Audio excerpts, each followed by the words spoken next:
لله نحمده ونستعينه ونستغفره ونستهديه ونتوب إليه ونعوذ بالله من شرور أنفسنا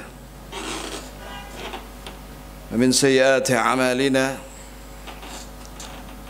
من يهده الله فلا مضل له ومن يضلل فلا هادي له أشهد أن لا إله إلا الله وحده لا شريك له وأشهد أن محمدا عبده ورسوله صلى الله عليه وعلى آله وأصحابه ومن تبعهم بإحسان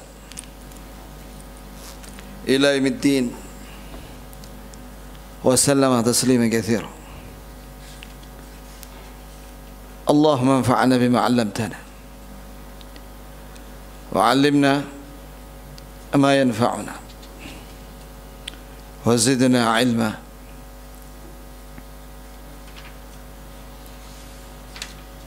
ثم أما بعد. Jamaah sekalian, barakallah li wa lakum. Kita lanjutkan pembacaan matan Aqidah At-Tahawiyah. Sekarang pada poin yang ke-68. Berkata Abu Ja'far At-Tahawi rahimahullah, wa ahlul kabair min ummati Muhammadin sallallahu alaihi wasallam fin nar la yakhludun idza matu wa hum muwahhidun wa illam yakunu taibin ba'da an laqullaha arifin. Ya, artinya orang-orang yang mati dalam keadaan membawa dosa besar dari umat Nabi Muhammad sallallahu alaihi wasallam dan mereka di neraka, maka mereka tidak akan kekal jika mereka mati dalam keadaan bertauhid, yakni tidak musyrik. Jika mereka tidak bertobat dari dosa besar, tapi mereka tidak melakukan syirik. Iya. Setelah mereka bertemu dengan Allah dan mereka mengakui dosa-dosa mereka. Jamaah sekalian, di dalam penjelasan ini, matan ini, terkandung beberapa pelajaran penting. Yang pertama, bahwa akidah Ahlus Sunnah wal Jamaah, yaitu keyakinan Ahlus Sunnah wal Jamaah bahwa ahlul kabair atau orang-orang yang melakukan dosa besar di bawah syirik,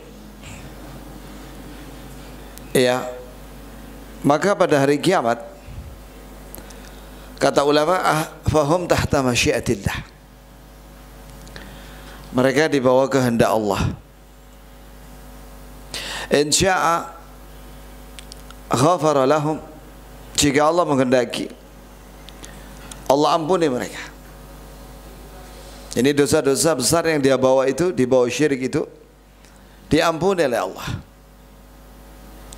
sehingga mereka tidak dimasuk neraka. Yang kedua, Allah Azza wa Jalla membersihkan orang ini, ya, dengan kehendaknya dibersihkan terlebih dahulu di neraka. Wala'iyadzubillah, na'udzubillah minan nar. Kita berlindung kepada Allah dari api neraka. Setelah dia bersih dari dosa-dosanya, maka dia dikeluarkan dari neraka, kemudian dimasukkan ke dalam syurga kekal selamanya. Hal itu berdasarkan ayat dan hadis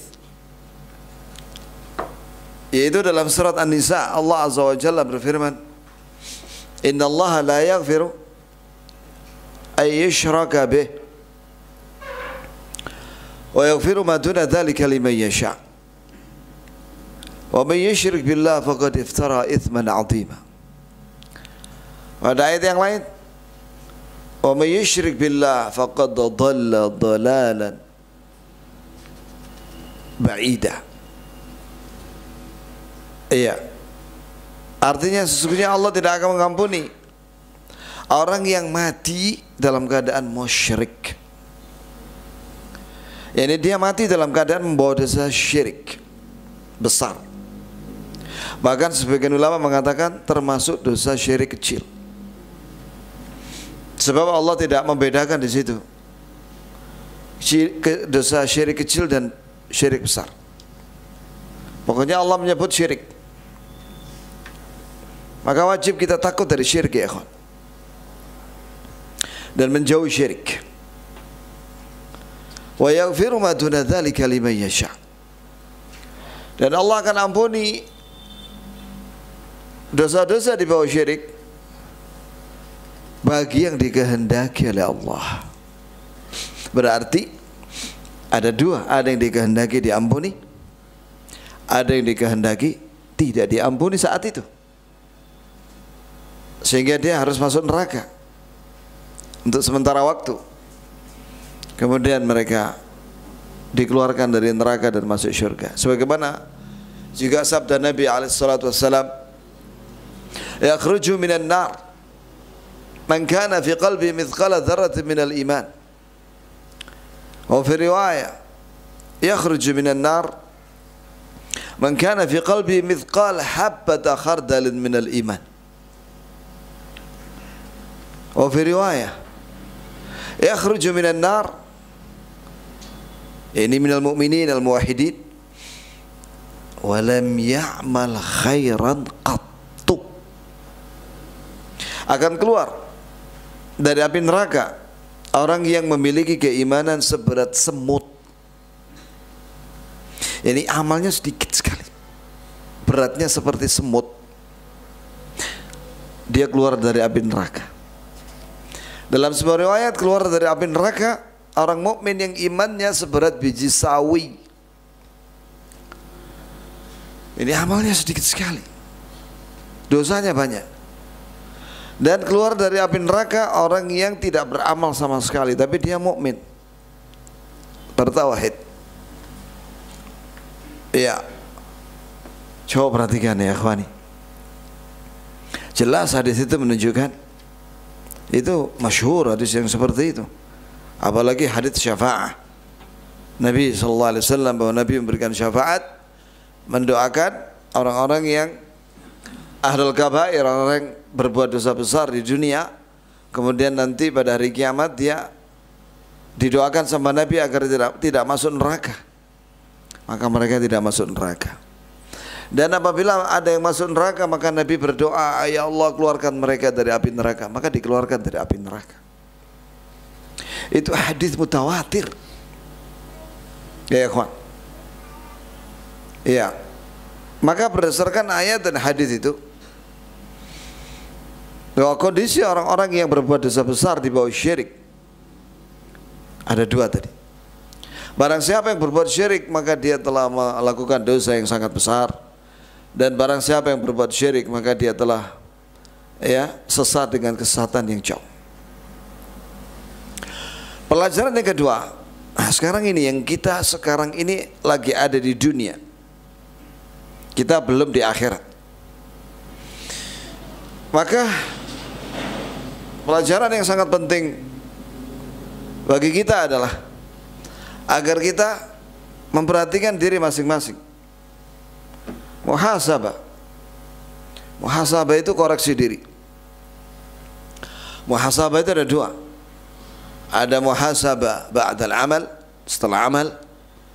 Ada muhasabah qabla al-amal, sebelum beramal. Iya.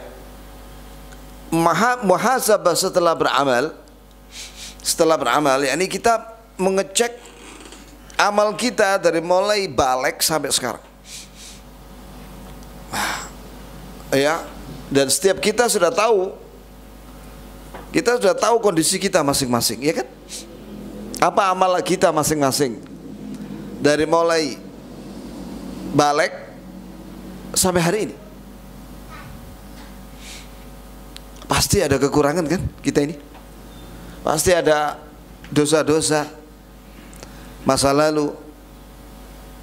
Mumpung masih hidup, maka kita koreksi diri dengan cara bertobat kepada Allah.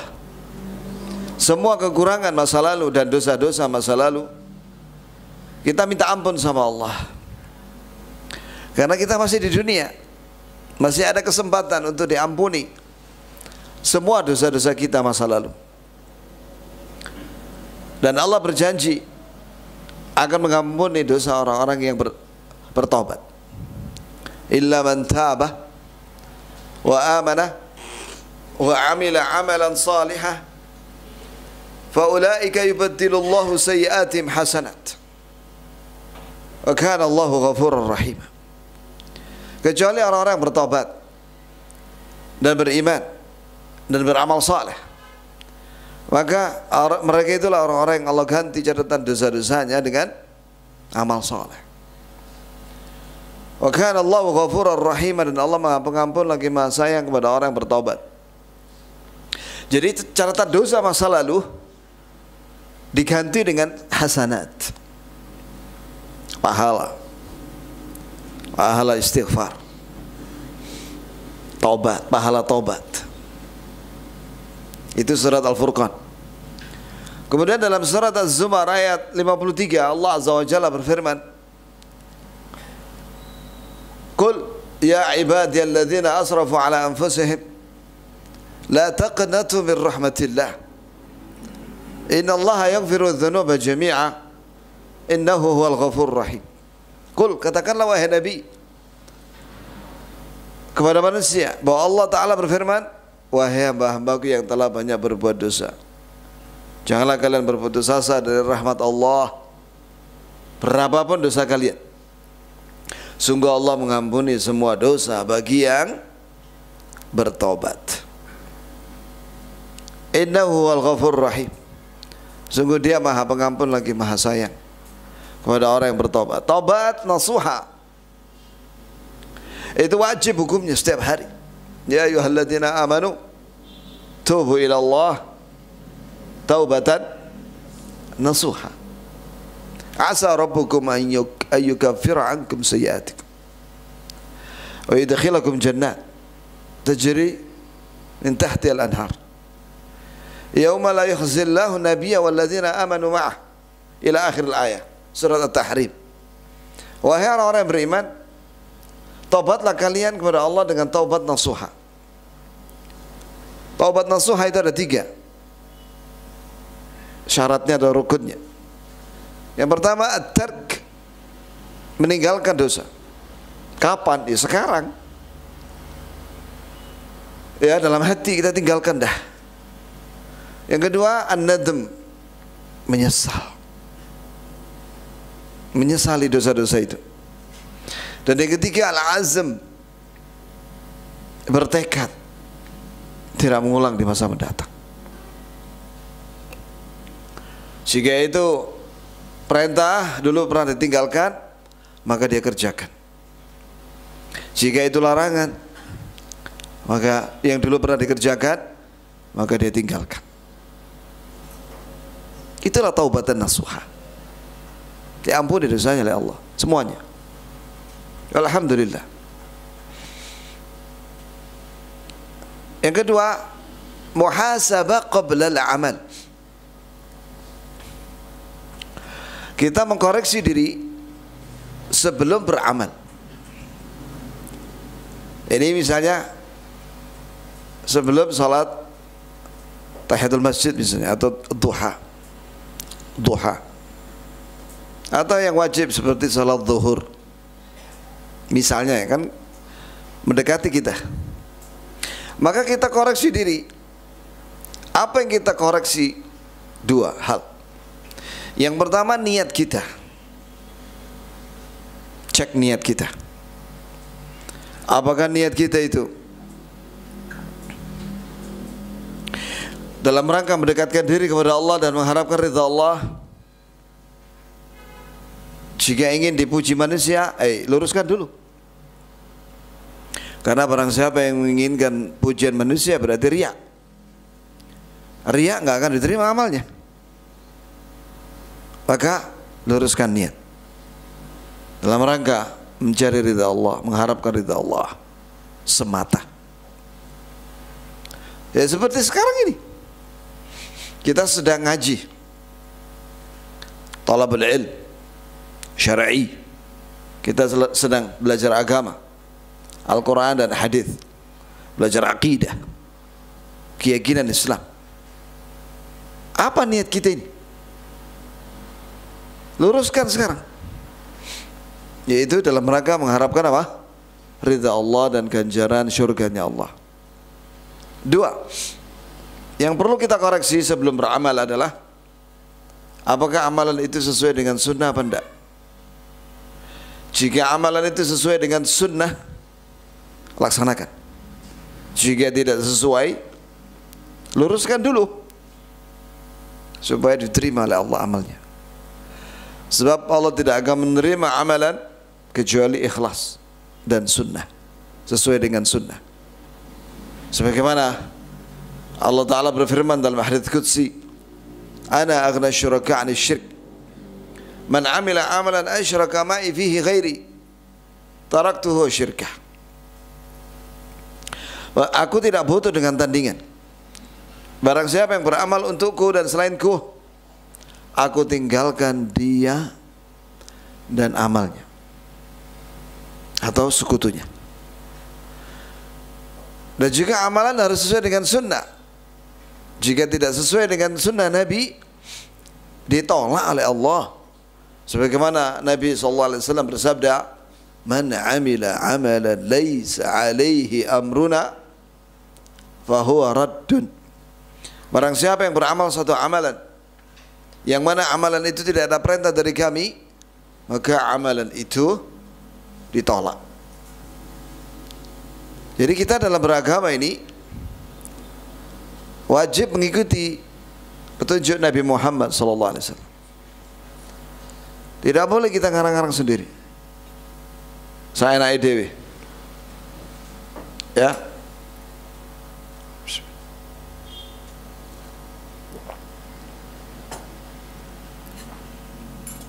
Kemudian jamaah sekalian, barakallahu li wa lakum. Mungkin ada yang bertanya, mana dalilnya kita harus muhasabah? Dalilnya Quran surat Al-Hasyr. Ya ayyuhalladzina amanu taqullaha wal tanzur nafsum ma qaddamat lighad. Wattaqullaha innallaha khabirum bima ta'malun.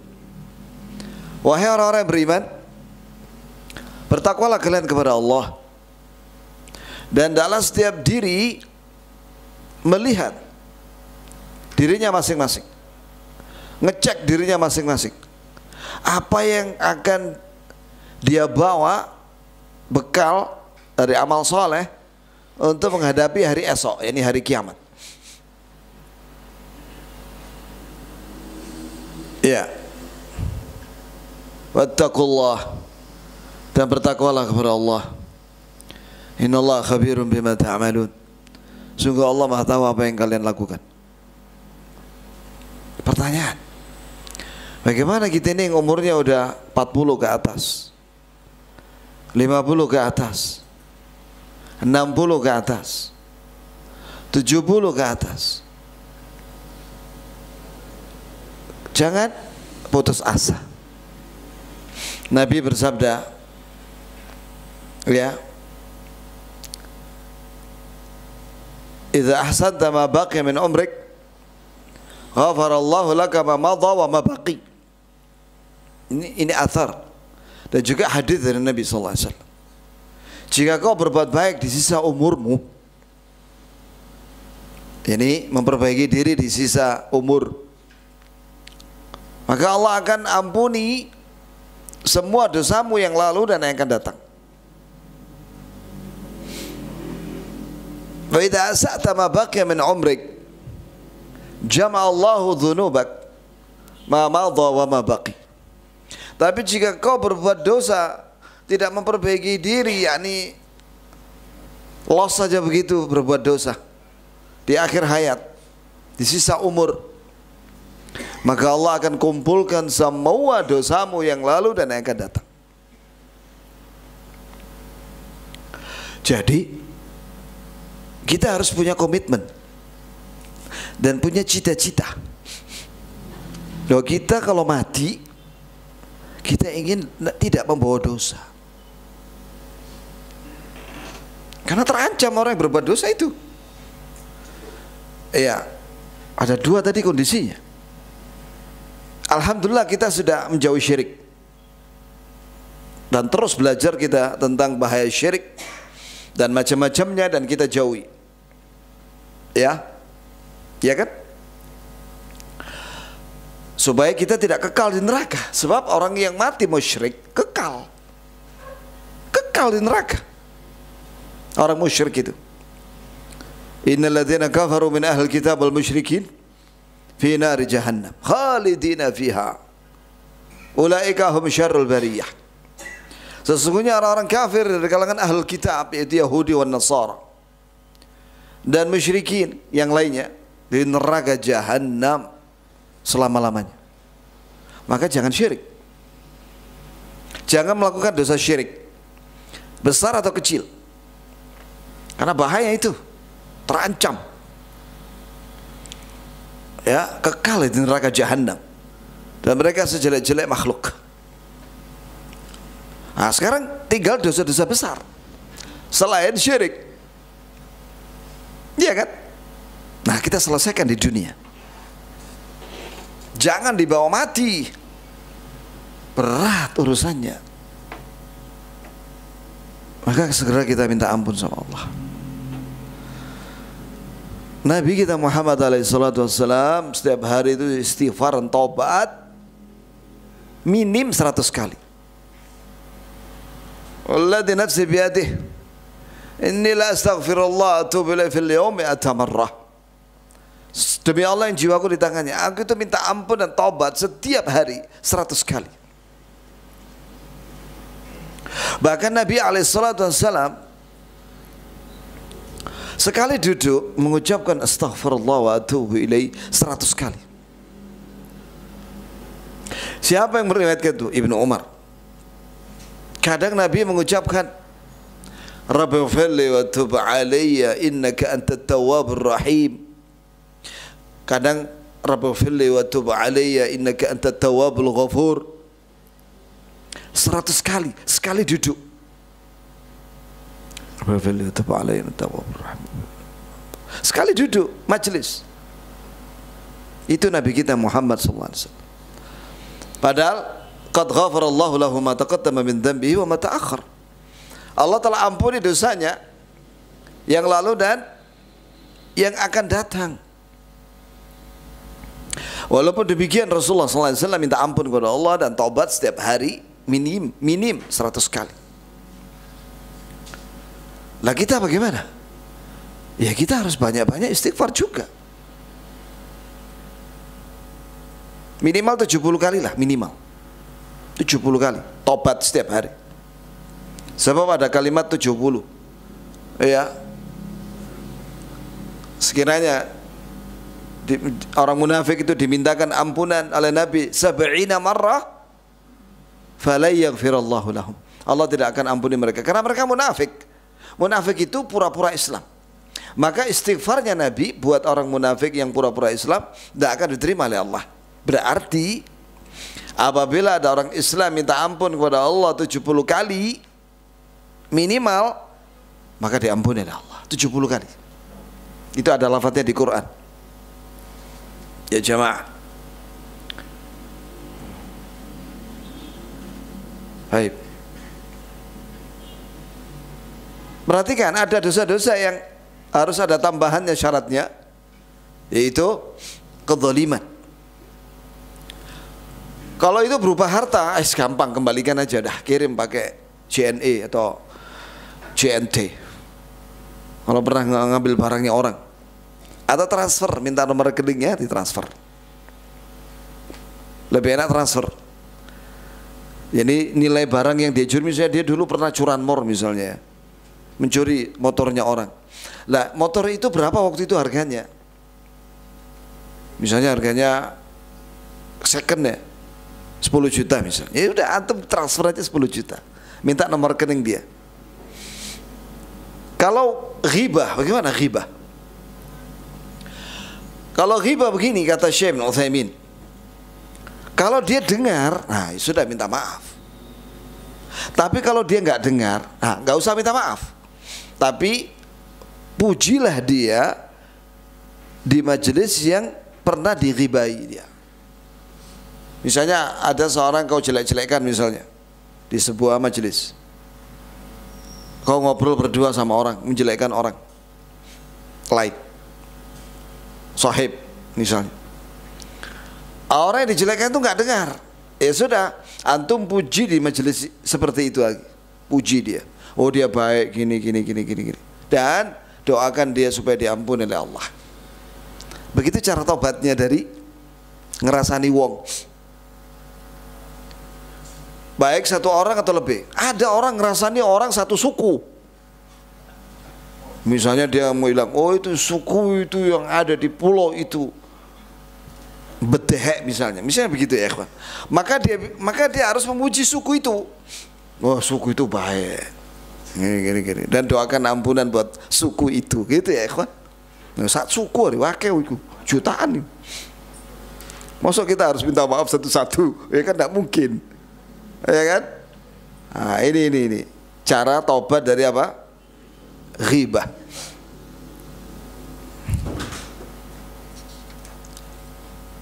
Ketahuilah, orang yang mati membawa dosa itu akan ditimbang dosanya dengan amal solehnya. Dan kondisinya ada 3 macam. Yang pertama, fa amma man thaqulat mawazinuhu fa huwa fi 'ishatir radiyah. Adapun orang yang timbangan amal solehnya di mizan, ya, ketika ditimbang itu lebih berat amal solehnya daripada dosanya, maka dia menuju kehidupan yang diridhoi oleh Allah. Syuf, amal solehnya lebih berat daripada dosa. Bahagia dia. Nah kita bagaimana ini? Amal kita lebih banyak, lebih berat atau dosa? Koreksi diri. Ya. Yang kedua, wa amma man khaffat mawazinuh fa ummuhu hawiyah. Adapun orang-orang yang lebih ringan timbangan amal solehnya daripada dosanya, maka dia akan masuk neraka hawiyah. Wa ma adraka ma hiya, tahukah kamu apa neraka hawiyah itu? Narun hamiyah, api yang panas. Jadi dosanya lebih berat daripada amal solehnya. Yang ketiga, sama beratnya dosa dan amal soleh. Maka mereka ini ditempatkan di bukit Al-A'raf, di antara surga dan neraka. Tapi pada akhirnya, tidak tahu berapa lama itu di situ, ya. Pada akhirnya dia masuk surga, ya karena dia Muslim. Ya jamaah ya, ingat-ingat itu. Jadi setiap akidah yang kita yakini, mari kita terapkan di dunia ini. Berikutnya kata Abu Ja'far At-Tahawi, wa nara salata khalfa kulli barrin wa fajirin min ahli al-qiblah wa ala man mata minhum. Kita ahli sunnah memandang boleh ya salat di belakang pemimpin yang soleh maupun yang fasik atau fajir, yang banyak maksiat, dari ahlul kiblah, yakni dari imam yang ahli sunnah, muslim ahlul kiblah, ini sholat menghadap kiblat. Begitu pula kita menyolatkan orang Islam yang soleh maupun yang tidak soleh, sholat jenazah maksudnya. Iya.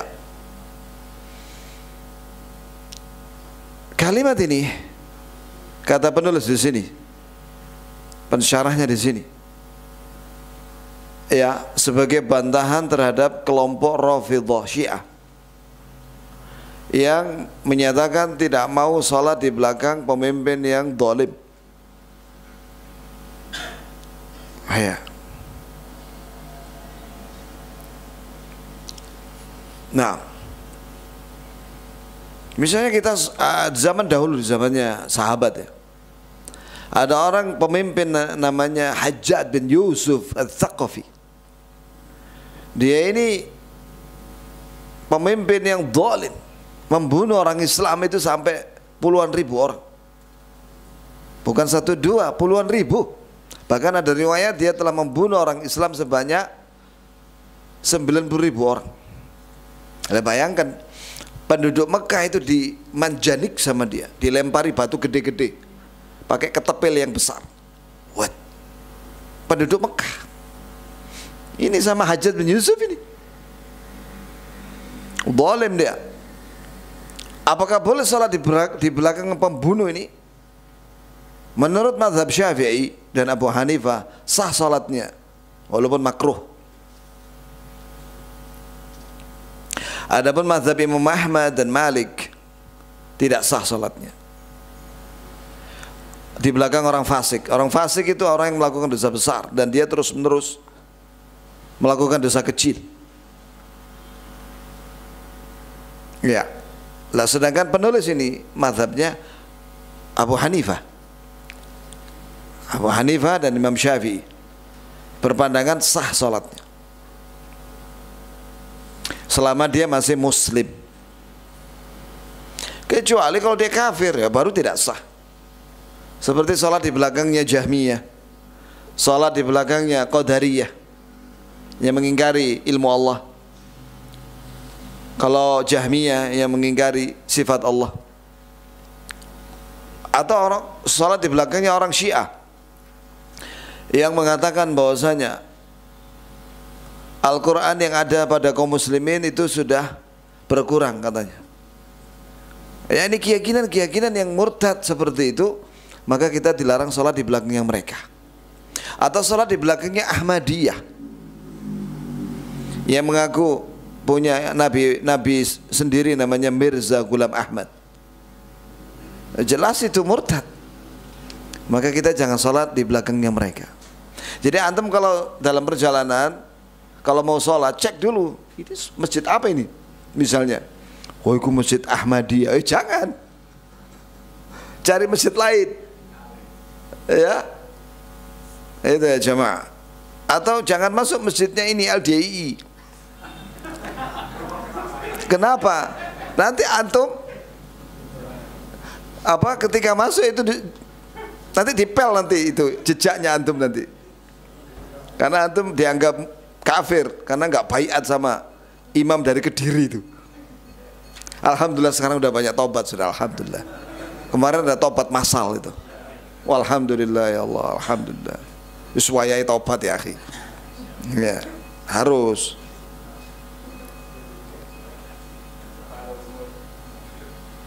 Alhamdulillah. Allah po ngasih duit sama imamnya itu yang di Kediri itu. Iya, sekian persen, sekian berapa persen? 10 apa 20? 10. Oh 10, makin benih loh. Lepas zakat loh cuma 2,5%. Nah tuh, iya akhirnya sama dia buat beli moge, jalan-jalan pakai moge roda 3 itu yang harganya 1 miliar itu. Nah, so imam kayak ngono ya, ngawur. Ngambil harta orang seenaknya. Padahal zakat itu 2,5%. Itu zakat itu. Wajib hukum. Lah ini enggak sunnah wala, ya kan? Nah, ya kawan. Jadi kita menyolatkan orang Islam, baik dia itu orang yang soleh maupun tidak soleh. Kita solatkan dia. Nah, kemudian di sini hal yang sangat penting bagi kita sekalian ya kawan, bahwa ada lagi kelompok namanya Khawarij. Khawarij ini juga menentang Ahlus Sunnah dalam dua bab ini. Yang pertama tadi dalam hal bahwa orang yang Islam yang mati dalam keadaan bawa dosa besar, mereka ada harapan untuk masuk surga, walaupun kadang masuk neraka dulu. Tapi kalau orang Khawarij mengatakan mereka itu kekal di neraka. Orang Islam yang mati dan membawa dosa besar di bawah syirik masuk neraka kekal, kata mereka, kata Khawarij. Alasannya apa mereka? Alasannya karena pelaku dosa besar itu murtad. Nah, padahal Allah membedakan mana dosa yang tidak diampuni kalau dia mati seperti syirik, mana yang ada harapan untuk diampuni. Tadi surat An-Nisa yang saya bacakan. Ya. Jadi mereka ini menyimpang. Begitu pula kelompok Mu'tazilah. Mu'tazilah ini mengatakan bahwa orang Islam yang mati membawa dosa besar di bawah syirik, mereka itu bukan muslim, bukan kafir. Mereka ada fi manzilatin baina manzilatain, di satu kondisi dari dua kondisi. Bukan muslim, bukan kafir. Dan mereka menolak syafaat. Nah ini. Begitu pula kelompok Khawarij ini tidak mau sholat di belakang selain kelompok mereka. Nah ini dia. Setiap Khawarij yang menganggap kafir selain kelompok mereka itu, jelas mereka tidak mau sholat. Makanya orang-orang LDI, saya kan pengalaman dulu ngisi di mana itu? RIK itu tempat ini ngebor, nyedot gas dan minyak itulah di laut, ya. Kita adakan sholat Jumat bersama kaum muslimin di RIK itu di tengah laut, ya kan. Ternyata ada sebagian mereka karyawan di situ yang anggota LDI tidak mau sholat sama kita 5 waktu, nggak mau. Setelah kita sholat selesai, pulang masuk kamar masing-masing, baru mereka datang. Nah ini Khawarij, ya, tidak mau sholat selain kelompok mereka, yang diimami oleh selain kelompok mereka. Allah musta'an. Kemudian berikutnya kata penulis, wala nunzil ahadan minhum jannah wala naran wala nashhad alaihim bi kufr wala bi syirk wala bi nifaq ma lam yadhhar minhum syai' min dhalik wa nadhara sarairahum ila Allah ta'ala. Iya.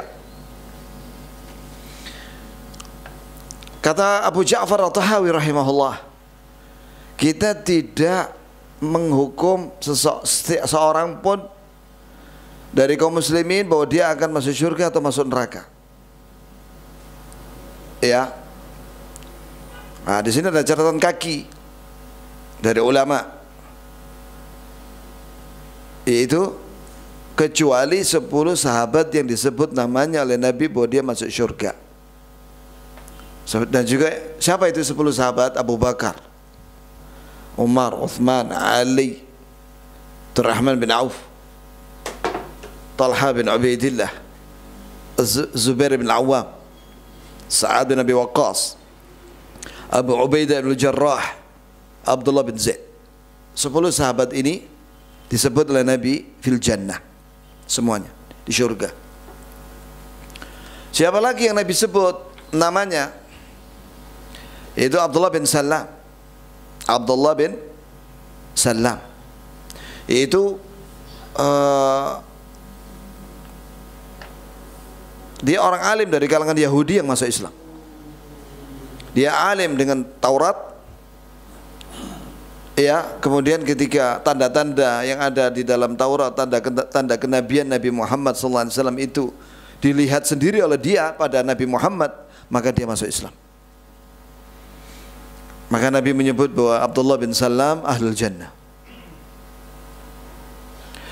Wa ghairuhum fa inna nasyhadu lahum al-jannah ala syahadati Rasul, dan yang lainnya yang disebut oleh Nabi bahwa mereka masuk surga, maka kita juga menyatakan bahwa mereka masuk surga berdasarkan hadis Rasulullah, seperti Ahlul Badr, Yaitu para sahabat yang ikut perang Badar, jumlahnya ada 313 atau 315 sahabat radhiyallahu anhum ajma'in. Kata Rasulullah, lam tamassumun nar, mereka tidak akan tersentuh api neraka. Jadi masuk surga langsung tanpa siksa.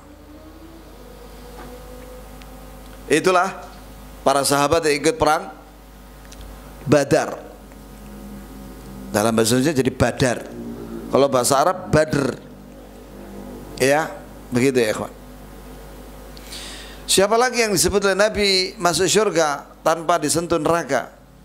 Yaitu ahlu bai'atir ridwan.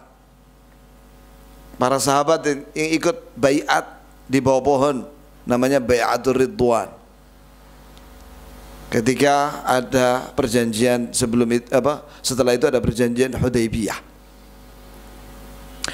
Berapa ya jumlahnya? Kurang lebih 1.400 orang sahabat yang ikut bai'at itu.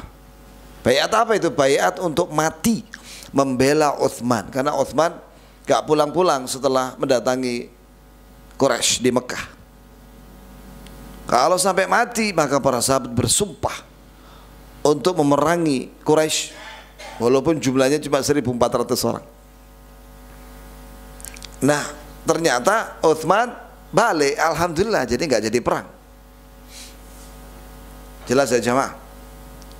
Nah, 1.400 orang yang baiat itu sama Rasulullah, kata Rasulullah, lam tamassumun nar, tidak tersentuh api neraka. Bahkan Ibnu Hazm mengatakan semua sahabat itu masuk surga. Mana dalilnya? Quran, Al-Quran surat At-Taubah ayat 100. As-sabiqun al-awwalun minal muhajirin wal ansar walladzina tabauhum bi ihsan radhiyallahu anhum wa radu an wa a'adda lahum jannat tajri tahtaha al-anhar khalidina fiha abadan. Para pendahulu yang pertama dari kalangan muhajirin dan ansar dan yang mengikuti mereka dengan baik dalam beragama, maka Allah ridha dengan mereka dan mereka ridha dengan apa yang Allah beri kepada mereka, dan Allah telah siapkan untuk mereka surga yang mengalir di bawahnya sungai-sungai, khalidina fiha abadan, mereka kekal di dalamnya selama-lamanya. Di situ Allah menyebut muhajirin dan ansar dan yang mengikuti mereka dengan baik. Di situ menunjukkan bahwa semua para sahabat masuk surga. Ahlul jannah itu ada dua macam ya kawan. Ada yang disebut oleh Allah dan Rasulnya, nama maupun sifatnya, nama dan grupnya, regunya begitu, seperti yang ikut perang Badar, yang ikut bai'atur ridwan. Terus Allah menyebut muhajirin wal ansar di surga. Ada lagi yang disebut oleh Allah ahlul jannah itu dengan sifat-sifatnya, seperti ya dalam Al-Quran surat Az-Zumar, wasiqal ladzina taqaw rabbahum ilal jannati zumara hatta idza ja'uha futihat abwabuha wa futihat abwabuha. Nah, coba lihat di ikhwan surat Az-Zumar ayat terakhir itu ya ikhwan. Dan orang-orang yang beriman akan digiring menuju surga, pintu-pintu surga berombong-rombongan. Begitu sampai di depan pintu surga, maka dibukalah pintu itu setelah minta izin dibukain. Wa qala lahum khazanatuha salamun alaikum. Maka berkatalah malaikat penjaga surga, pintu surga, keselamatan untuk kalian. Tip-tom, kalian orang baik, amal kalian itu baik di dunia. Fadkhuluha khalidin, masuklah ke dalam surga kekal. Allahumma ja'alna minhum, Allahumma ja'alna minhum, Allahumma ja'alna minhum. Ya Allah, golongkan kami ke dalam golongan mereka, yaitu orang-orang yang bertakwa itu. Amin. Iya. Sekarang siapa orang yang bertakwa itu? Orang yang bertakwa yang melaksanakan perintah Allah dan menjauhi larangannya. Itulah takwa. Berarti kalau ingin masuk surga, bertakwalah kepada Allah. Dan orang tidak mungkin bisa tahu tentang takwa, melaksanakan perintah, mana perintah dilaksanakan, mana larangan dijauhi, kecuali belajar. Mana perintah wajib, mana sunnah mustahab, mana larangan yang haram, dia jauhi. Bahkan yang makruh dijauhi. Ya, maka di sini pentingnya ilmu. Maka dengan ngaji seperti ini, harapan kita kepada Allah, ya Allah Azza wa Jalla terima kita, Allah ampuni kita, Allah Azza wa Jalla tolong kita untuk melaksanakan perintah dan menjauhi larangan. Itulah harapan kita kepada Allah Subhanahu wa ta'ala. Siapa lagi ciri orang yang masuk surga? Sifatnya yaitu orang yang beriman. وَبَشِّرِ الَّذِينَ آمَنُوا وَعَمِلُوا الصَّالِحَاتِ أَنَّ لَهُمْ جَنَّاتٍ تَجْرِي مِنْ تَحْتِهَا الْأَنْهَارُ كُلَّمَا رُزِقُوا مِنْهَا مِنْ ثَمَرَةٍ رِزْقًا قالوا هذا الذي رزقنا من قبل وأتوا به متشابها ولهم فيها أزواج مطهرة وهم فيها خالدون. Berilah kabar gembira kepada orang-orang yang beriman dengan hati mereka dan beramal saleh dengan anggota badan mereka, dengan lisan dan anggota badan mereka, laksanakan perintah, menjauhi larangan Allah. Annalahum jannat, bagi mereka syurga, kebun-kebun. Jannat itu jamak dari jannah, kebun. Kebun kurma, anggur dan lain-lain, lengkap. Ya, ada rumahnya, mewah deh pokoknya. Tajri min tahtihal anhar, mengalir di bawahnya sungai. Sungai madu, sungai susu, sungai khamr dan lain-lain. Ya. Setiap mereka mendapatkan buah-buahan, maka mereka mengatakan ini seperti nama yang pernah kita tahu di dunia. Namanya sama, pisang, apel, jeruk, macam-macam. Semua namanya mirip, tapi bentuknya lebih zen, rasanya lebih zen. Di surga ya kan? Ya. Walahum fi azwajum mutahharah, dan bagi mereka istri-istri yang suci. Suci dari najis. Ya, ini tidak ada di surga itu kencing, nggak ada. Iya. Lah terus makanan minuman jadi apa? Jadi keringat harum, bau kasturi. Itulah makanan di surga dan minuman. Jadi di surga itu tidak ada toilet. Nggak ada orang kencing. Iya, nggak ada BO, nggak ada pup, nggak ada. Nggak ada head wanitanya, nggak ada nifas, kekal umurnya 30-an lah, antara 30 sampai 33. Kalau di dunia kan menjadi kewut, ya kan? Tapi kalau di surga enggak, muda terus, lanang wedok. Itu ya jemaah. Suci dari apa lagi? Suci dari akhlak yang buruk. Jadi nggak ada lagi kayak di dunia ini ngamuk-ngamuk, nggak ada ya. Ya, cemburu, skano bisa. Nah, iya. Loh, dalam hadis disebutkan orang yang masuk surga paling rendah itu rumahnya banyak. Di antara rumahnya terbuat dari mutiara bulat atau permata bulat. Tingginya 2 mil, lebarnya 2 mil, bayangkan coba. Dan indah warna-warni itu. Ini namanya permata dan mutiara, ada warna-warni warnanya. Kemudian di dalamnya ada 70 kamar. Dan setiap kamar ada istrinya. Itu yang paling rendah loh itu. Satu rumah 70, bayangkan coba. Bisa jadi bayang no, kok ya. Nah, itu ya kawan. Nah, sampai mana tadi? Ya, suci dari akhlak yang buruk. Nggak ada lagi ngamuk-ngamuk, nggak ada sudah. Senang dia dengan suaminya. Alhamdulillah.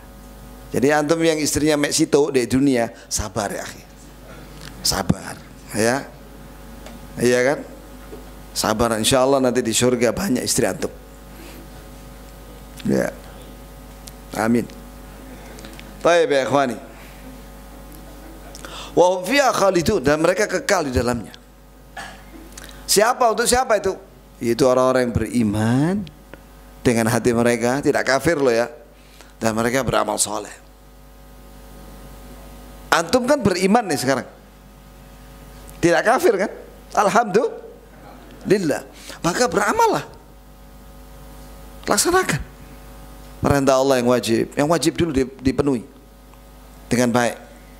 Setelah itu sunnah-sunnahnya laksanakan dengan senang hati. Ingat-ingat dengan janji dari Allah ini, setiap amal ada balasannya, sebagaimana tadi disebutkan ayatnya. Ya. Adapun kalau misalnya ada orang Islam meninggal ya kawan ya, apakah kita yakin bahwa dia masuk surga atau masuk neraka? Wallahu a'lam. Kita kan tidak tahu isi hatinya dia kan. Memang kita menyolatkan dia, makanya dikatakan di sini kita tidak akan menghukumi dia surga atau neraka, tidak menghukumi dia kekafiran dan kesyirikan dan kemunafikan, selama dia tidak menampakkan itu di dunia. Kan ada orang menyembunyikan kekafiran padahal dia PKI, komunis, atau dia Nasrani misalnya. Lah kenapa kok dia menyembunyikan? Sebab dia pengen dipilih jadi pejabat. Dia pengen fulus jadi pejabat. Maka dia pakai kopiah hitam. Disuruh baca Quran, tidak bisa, kemudian non muslim. Makanya nanti kalau dalam ujian calon presiden, saya usul disuruh baca Quran. Iya, suruh baca Quran. Iso pora itu Al-Fatihah itu. Iya, jangan cuma teori-teori wah gini-gini. Ya, itu gampang kalau itu. Coba baca Quran. Bikin dulu kita orang. Ya. Suruh mengucapkan 2 kalimat syahadat dengan benar, bisa nggak itu? Tahu nggak artinya itu? Itu aja dulu. Baik, ikhwan. Terus mana tadi? Adapun rahasia hati mereka serahkan sama Allah. Di sini menunjukkan bahwa ada orang-orang yang kita sholatkan jenazah karena dia menampakkan diri sebagai muslim. Kadang dia di masjid, ya kan? Kadang sholat, kadang wallahu alam. Tapi dia KTP-nya Islam. Tapi hatinya kita nggak tahu. Maka serahkan sama Allah. Makanya kata Syekhul Islam Ibn Taimiyah, ada orang yang kita sangka di dunia ini muslim, ternyata di sisi Allah dia itu sebenarnya bukan muslim. Ini yang ditakuti oleh para ulama salaf dahulu. Jangan sampai kita orang mati ternyata hati ini kafir. Ya Allah, jangan sampai ya.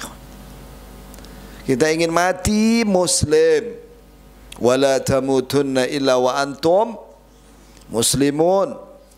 Jangan kalian mati kecuali dalam keadaan muslimun. Maka di sini kita harus tahu apa itu pembatal-pembatal Islam. Karena ada dosa-dosa ya jamaah, yang paling besar itu bisa membatalkan iman dan Islam seseorang. Ya. Maka kita harus menjauhinya. Seperti kesyirikan, kekafiran yang besar, kemunafikan yang besar. Seperti yaitu meninggalkan sholat dengan keyakinan bahwa sholat tidak wajib. Itu kan bisa murtad. Seperti main perdukunan, sihir, pelet, ilmu felet, ya, senengane mempermainkan wanita, tonggo-tonggone di felet di kabeh. Nah, hati-hati itu ilmu sihir itu. Tinggalkan sudah ilmu sihir, ilmu perdukunan, ilmu santet, harus ditinggalkan. Ada 10 pembatal keislaman. Itu semua harus kita tinggalkan. Dan walaupun selain 10 itu, kita dilarang menghalalkan yang haram. Karena menghalalkan dosa itu bisa murtad.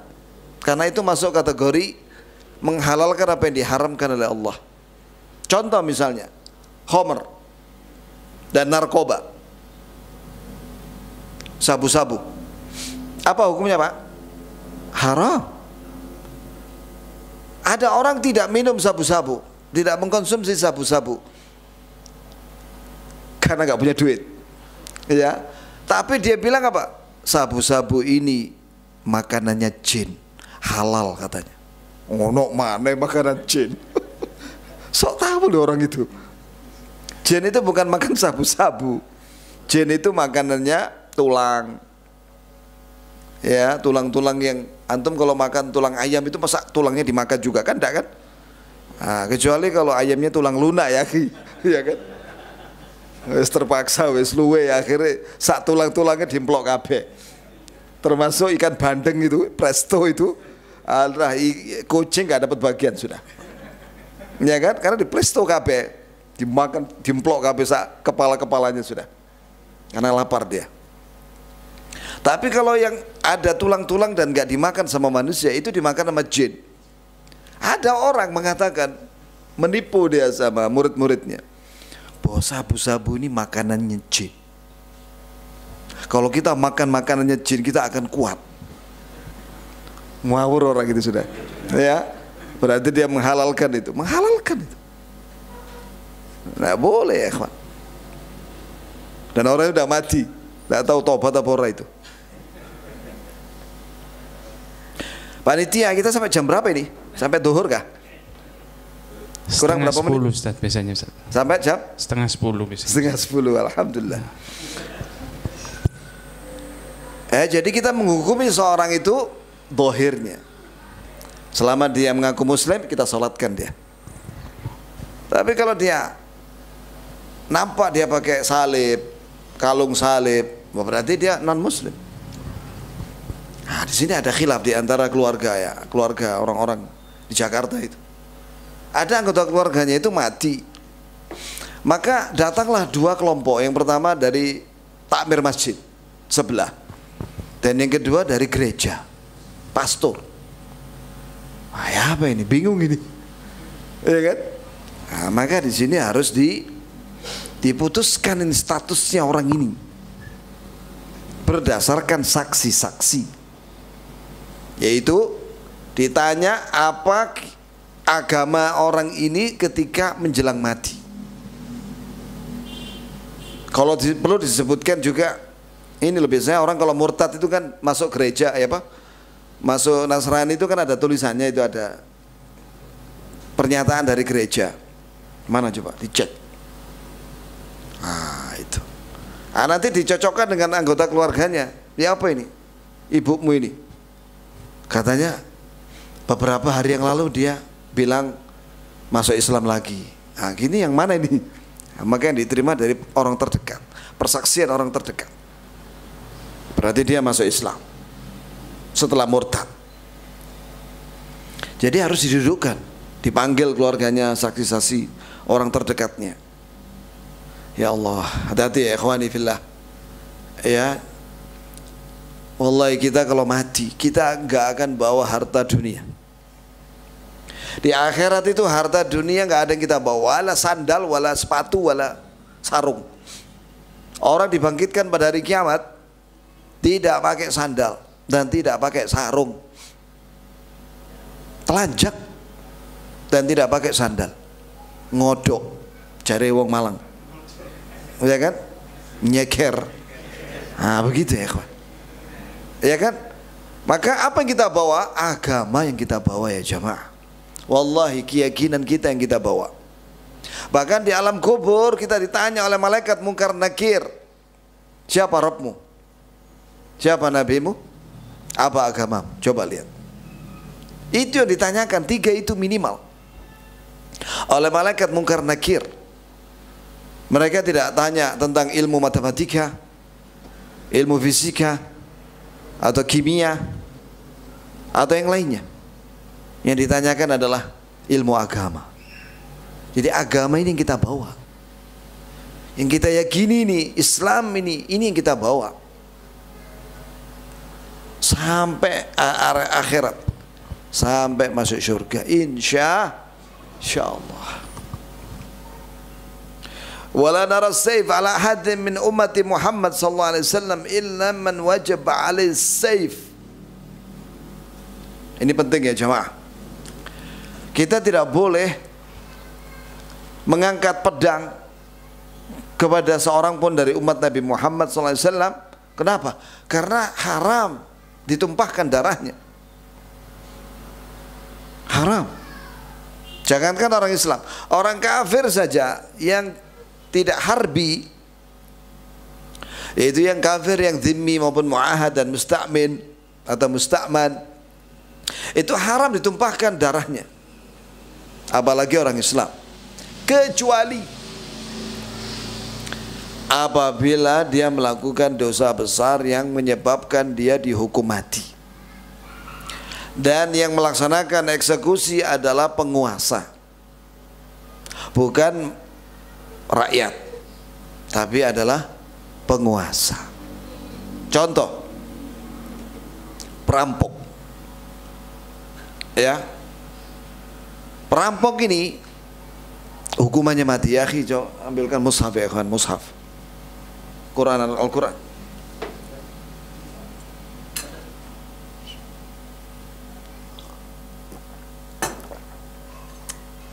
Coba lihat dalam surat, jazakallah khair, Al-Maidah, tentang perampok.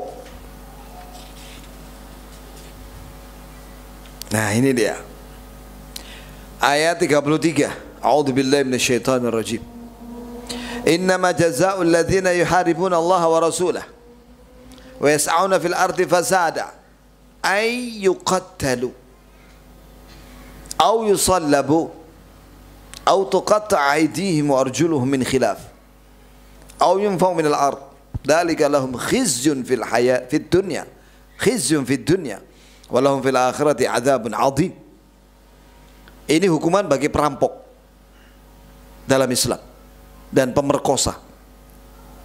Sesungguhnya hukuman terhadap orang-orang yang memerangi Allah dan Rasulnya, maksudnya di sini adalah mengangkat senjata melawan, menghadang dakwah Islam. Wa yas'auna fil ardi fasada, yaitu melakukan perampokan, pemerkosaan, menakut-nakuti kaum muslimin dengan senjata.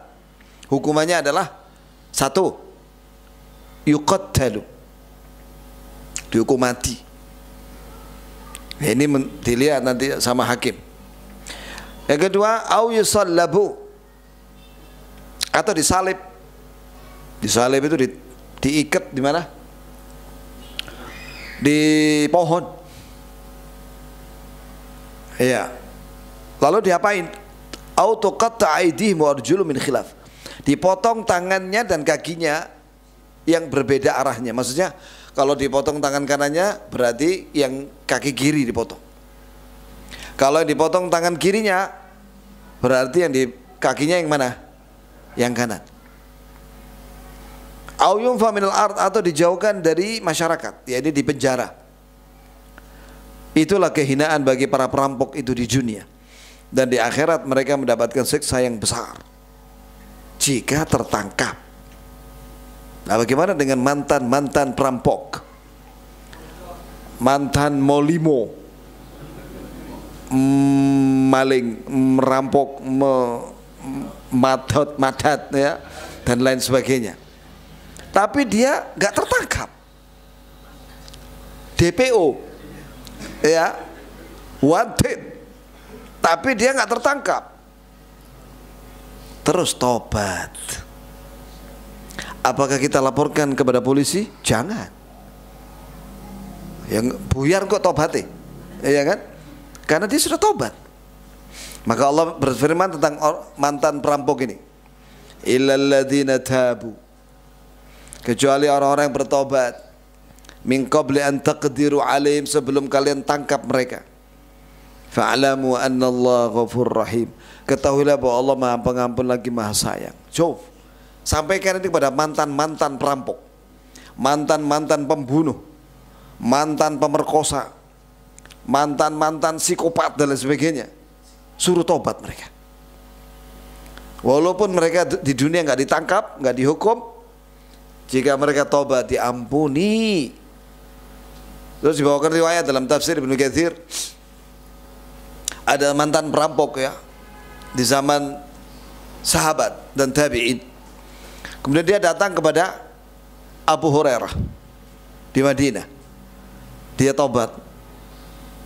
Dia mantan perampok. Maka dia dibawa kepada Amir Madinah, gubernur Madinah, dan disampaikan bahwa dia sudah tobat. Maka dia nggak dihukum. Dan dia memperbaiki diri. Dan sebagian ulama itu mantan perampok, seperti Qadhi Iyad, mantan perampok di zamannya Imam Syafi'i.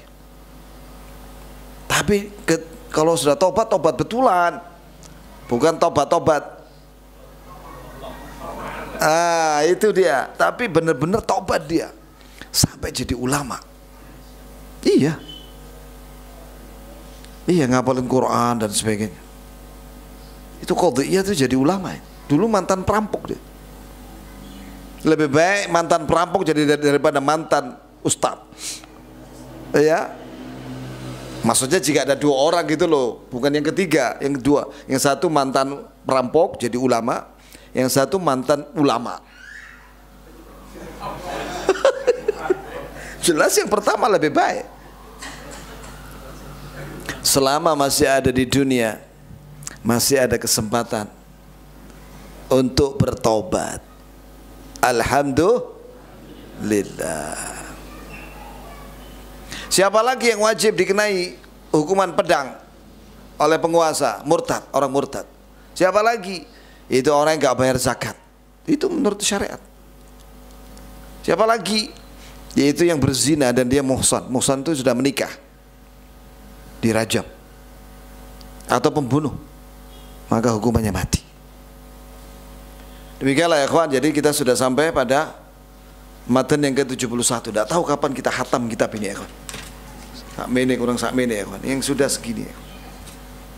Insya Allah kita jelaskan secara ringkas-ringkas saja.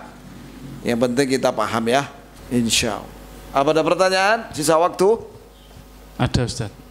Monggo. Pertanyaan pertama, apakah benar kita masuk surga bukan karena amal kita, tetapi karena rahmat Allah? Jika benar demikian, apa fungsinya mizan atau timbangan amal? Jadi begini, ada hadis yang berbunyi, la yadkhul ahadukumul jannah bi amalih illa bi rahmatillah. Wala anta ya Rasulullah wala ana illa an yataghammadanillahu bi rahmatih. Ini hadis sahih. Tidak ada seorang pun di antara kalian yang masuk surga dengan amalnya, kecuali dengan rahmat Allah dia masuk surga. Bagaimana dengan engkau ya Rasulullah? Maka Rasulullah jawab, tidak pula saya, tapi Allah merahmatiku dengan amalku. Jadi yang dimaksud dengan tidak bisa masuk surga dengan amal, maksudnya jika amal yang dilakukan seorang hamba di dunia ditukar dengan surga, itu tidak mungkin, karena surga itu mahal. Lah terus kenapa dalam ayat banyak disebutkan iman dan amal soleh masuk surga? Itu adalah sebab. Dengan amal soleh, iman dan amal soleh, orang itu akan mendapatkan rahmat Allah. Dan dengan rahmat Allah dia masuk surga. Jadi kita harus beramal. Jangan meremehkan amal soleh. Dengan amal soleh itu kita mengharapkan rahmat Allah. Dan dengan rahmatnya kita ingin masuk surga. Kenapa? Karena amal kita ini sedikit ya kawan. Sedangkan nikmat yang Allah beri kepada kita banyak di dunia ini. Dan hak Allah itu sangat besar, sedikit sekali. Bahkan kata ulama ini, semua ulama ahli sunnah, amal yang dilakukan seseorang di dunia ini, amal soleh, semuanya dikumpulkan, ternyata hanya bisa membalas satu nikmat yang namanya mata, bisa melek. Adapun nikmat yang lainnya yang Allah beri, dia belum balas dengan amal. Nikmat telinga bisa mendengar, nikmat ini indera perasa ini bisa merasakan nikmatnya gado-gado dan gulai, ya, itu belum dibalas, ya, dengan amal soleh. Nikmat ginjal sehat, nikmat pembuluh darah sehat, tidak sakit darahnya, itu belum dibalas. Jadi kita minta ampun sama Allah. Makanya kita setiap selesai sholat kita istighfar, astagfirullah, astagfirullah, astagfirullah. Padahal habis sholat loh itu. Kenapa? Karena ada kekurangan dalam sholat kita, dan karena kita kurang dalam beramal. Sedikit amal kita itu. Jangan kita ghurur, bangga diri dengan amal kita. Kita terus, kenapa kita dalam sholat kita minta rahmat, Rabbighfirli warhamni. Padahal kita lagi sholat ini, duduk di antara dua sujud, Rabbighfirli warhamni wajburni warfa'ni wahdini wa'afini warzuqni. Itu artinya, ya Allah,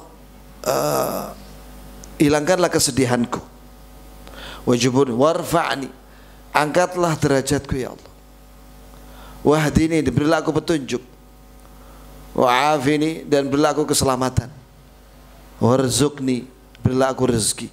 Ada 7 permintaan sekali duduk di antara dua sujud. Di antaranya rahmat dan ampunan, itu nomor 1 dan 2. Jadi di situ, bi amalihi, di situ kata Ibnu Qayyim, ewat itu ditukar, tidak bisa. Jadi amal yang kita punya ini dia bisa ditukar dengan surga. Mahal surga itu, selama-lamanya ya nikmat. Sedangkan amal kita sedikit, udah sedikit, tidak khusyuk lagi. Ya, ada lagi orang salat tarawih 23 rakaat, kecepatannya berapa itu? 6 menit waktunya, rekor dunia. Ya, tapi itu bukan rekor yang baik. Allah mau cepet-cepet ya. Iya kan? Yang tenang sholat, karena tumaknina itu rukun sholat. Tumaknina itu tenang. Jadi bi di situ ewat. Tidak bisa amal kita ditukar dengan surga, nggak bisa. Tapi dengan amal yang sedikit ini kita berharap dirahmati oleh Allah. Maka dengan rahmat Allah berhak masuk surga. Jelas ya akhi? Pertanyaan berikutnya. Pertanyaan berikutnya Ustaz, tadi dibilang bahwasanya kita tidak boleh menghukumi seseorang masuk surga atau neraka. Kemudian juga kecuali yang disebut oleh Allah dan Rasulnya. Ya, terus kemudian juga disampaikan bahwasanya derajat setiap muslim itu bertingkat-tingkat di surga. Bolehkah seseorang menganggap dirinya lebih tinggi dari orang lain derajatnya di surga? Lah ya akhi, kita harus tawadhu kepada Allah. Imam Ahmad aja mengatakan, kita ditanya, apa dia bilang? Ma ana illa rajulun minal muslimin. Aku ini seorang laki-laki dari kaum muslimin. Laula sitrallah laftadahna. Kalau bukan karena Allah menutupi aibku, sungguh aku ini dibongkar aibku. Itu Imam Ahmad yang hafal 30.000 hadis. 30.000. Bayangkan coba. Kita tawadhu aja. Kita orang bersyukur bahwa kita orang ini bisa Islam, bisa iman, bisa sholat, bisa ngaji. Itu karena diberi oleh Allah. Alhamdulillahilladzi hadana lil Islam. Wa ma kunna linahtadiya laula an hadana Allah. Segala puji bagi Allah yang telah beri hidayah kita kepada Islam. Sekiranya kita nggak diberi hidayah oleh Allah kepada Islam, tentu kita orang bukan beragama Islam. Coba lihat itu, masih banyak orang-orang yang belum beragama Islam, belum mendapatkan hidayah. Tapi kita dipilih oleh Allah, maka bersyukurlah dengan amal. Diisi syukurin dengan amal. Jadi kita jangan menghukumi seorang surga dan neraka. Kenapa? Karena itu masalah gaib. Siapa yang tahu bakal kejadian nanti di akhirat, fulan masuk surga? Enggak tahu kita kan. Itu haknya Allah dah. Serahkan sama Allah dah. Kita memperbaiki diri. Alaikum anfusakum la yadurrukum man dhalla idza tadaitum. Dalam kalian menjaga diri kalian dengan mengamalkan Islam. Tidak akan membahayakan kalian orang-orang yang sesat jika kalian mendapatkan hidayah. Jadi aulawiyat yang prioritas itu adalah diri kita masing-masing. Kita mengamalkan Islam dengan sungguh-sungguh, dengan ikhlas, sesuai dengan sunnah. Kita taubat dari segala dosa. Kita perbaiki diri dulu. Setelah itu baru kita mengajak orang lain dengan ilmu ya kepada Islam. Apabila yang kita ajak ini menerima, itu hidayah dari Allah buat dia. Jika orang itu menolak, maka itu tidak membahayakanmu. Tiba-tiba ada muncul orang zaman sekarang, dia bilang gini, saya ini muslim katanya, tapi saya tidak pernah sholat katanya. Tapi saya zakat, saya puasa, tapi sholat tidak katanya. Terus dia bilang, ditanya, kenapa kamu tidak sholat? Alasannya karena banyak orang Islam yang sholat tapi tapi dia korupsi. Jawabannya adalah begini ya ikhwan. Orang Islam, mereka itu manusia, bukan malaikat. Kadang mereka berbuat dosa, itu manusia. Nah, ketika mereka berbuat dosa, apakah kamu kemudian juga ikut-ikutan meninggalkan perintah? Ketika ada orang mau masuk neraka gara-gara kebodohannya, apakah Anda juga mau masuk neraka? Dengan alasan bahwa sama-sama orang Islam. Bodoh sekali. Seperti itu cara berpikirnya. Yang penting antum selamatkan diri antum masing-masing. Ku anfusakum wa ahlikum nara. Jagalah diri kalian dari api neraka dengan bagaimana caranya? Melaksanakan perintah Allah dan menjauhi larangannya. Dan jagalah keluarga kalian dari api neraka. Bagaimana caranya? Arahkan mereka, bimbing mereka untuk melaksanakan perintah Allah dan menjauhi larangannya. Jangan ketika lihat orang Islam korupsi, wah saya juga gak sholat deh. Buat apa orang Islam juga korupsi? Loh, kok begitu cara berpikirnya? Ente pengen selamat apa enggak? Allah Azza wa Jalla mengancam orang yang tidak sholat. Ma salakakum fi saqar? Qalu lam naku minal musallin. Kenapa kalian masuk neraka Saqar? Apa jawaban mereka di neraka itu? Dulu kami tidak sholat. Bacakan itu kepada orang yang katanya nggak sholat tadi itu. Iya, saya nggak sholat, kecuali sholat kata, nggak pernah sholat kata. Astagfirullah. Nggak baca itu ayat itu surat Al-Mudaththir itu. Kenapa kamu masuk neraka Saqar? Jawabannya apa? Dulu kami tidak sholat. Maka penting di sini ya jamaah ngaji itu ya, wallahi hak. Ya karena sudah waktunya udah lewat 5 menit ya jamaah. Kita tutup kayak akhi. Nggih, sebenarnya masih ada pertanyaan Ustaz, tapi monggo kalau mau memang sudah. Sudah bonus satu lagi apa? Bagaimana cara diri kita membedakan niat melakukan amalan karena Allah atau karena manusia? Barakallahu fik. Karena Allah itu maksudnya dalam hatinya itu dia punya niat ingin mendekatkan diri kepada Allah dan mencari ridha Allah semata. Itulah ikhlas. Dan mengharapkan ganjaran di sisi Allah itu syurga. Wa man arada al-akhirata wa sa'alaha sa'yaha wa huwa mu'min fa ulaika kana sa'yuhum mashkura.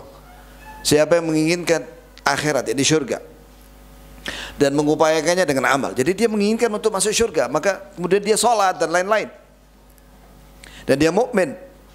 Mereka itulah orang yang amalnya diterima oleh Allah. Adapun riya, riya itu keinginan dalam hatinya, ingin dilihat oleh manusia dan ingin dipuji oleh manusia. Itulah riya. Jadi dia kalau sholat sendiri males, 2 menit selesai sholat sendiri. Tapi kalau sholat di depan orang setengah jam, kenapa? Karena dilihat sama calon mertua atau calon manajernya. Calon mertuanya melihatnya, wah, supaya diterima lamarannya.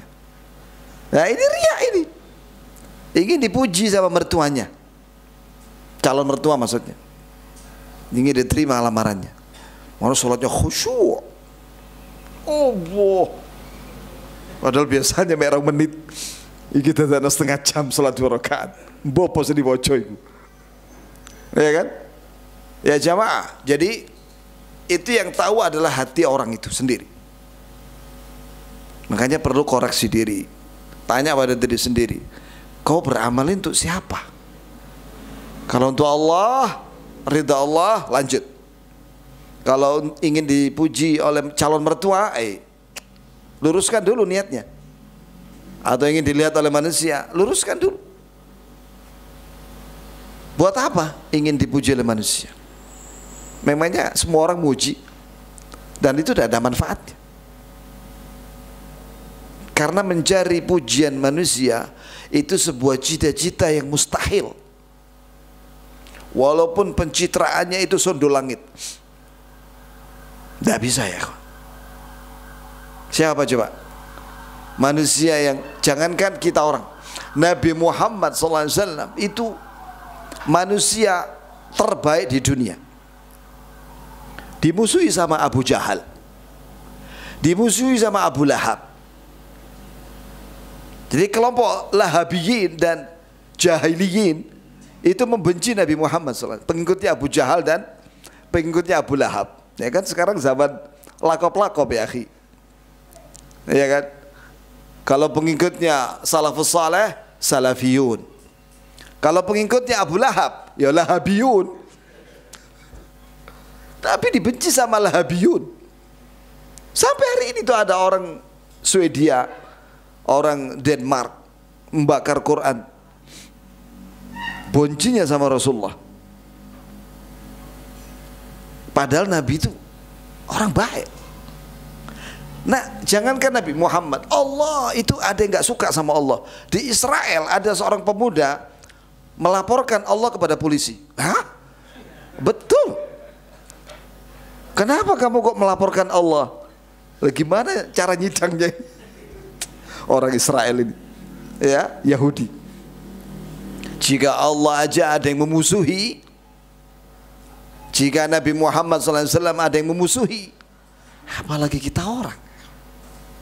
Kita mau mencari pujian semua manusia, itu cita-cita yang gak akan tercapai. Maka tinggalkan yang gak tercapai itu. Cari pujian dari Allah semata, dan itu mudah. Kata Nabi contohnya ya, innallaha la yarda lil 'abd kullama akala fa hamidallah wa kullama syariba fa hamidallah. Sungguh Allah ridha kepada seorang hamba, selesai makan alhamdulillah, selesai minum alhamdulillah, dapat ridha Allah. Gampang kan? Ridha Allah itu gampang. Laksanakan perintah, jauhi larangannya. Tapi mencari ridhonya orang sak masjid ini aja wanggal bisa. Keinginannya beda-beda, ya kan? Betul nggak? Iya, beda-beda, dan itu mustahil. Tinggalkan mencari ridho manusia, tinggalkan itu, gak ada manfaatnya. Cari ridho Allah, maka Allah akan jadikan ridho manusia kepadamu. Tidak semuanya, minimal kaum muslimin akan meridhoi, karena Allah menjadikan mereka ridho kepada orang Islam. Demikian ya ikhwan, mudah-mudahan sedikit ini bermanfaat, dan kita berdoa kepada Allah. Allahumma inna nas'aluka bisari asma'ikal husna wa sifatikal ula اللهم يا مقلب القلوب ثبت قلوبنا على دينك يا مصرف القلوب صرف قلوبنا على طاعتك اللهم اغفر لنا ذنبنا كله دقه وجله وأوله وآخره وعلانيته وسره اللهم اغفر لنا ولوالدينا وللمسلمين والمسلمات والمؤمنين والمؤمنات الأحياء منهم والأموات ربنا آتنا في الدنيا حسنة وفي الآخرة حسنة وقنا عذاب النار اللهم إنا نسألك الاستقامة وحسن الخاتمة اللهم إنا نسألك الاستقامة على الدين الإسلامي ونسألك حسن الخاتمة ربنا تقبل منا إنك أنت السميع العليم وتب علينا إنك أنت التواب الرحيم آمين يا رب العالمين وصلى الله وسلم على نبينا محمد وعلى آله وصحبه وسلم وآخر دعوانا أن الحمد لله رب العالمين سبحانك اللهم وبحمدك أشهد أن لا إله إلا أنت أستغفرك وأتوب إليك السلام عليكم ورحمة الله وبركاته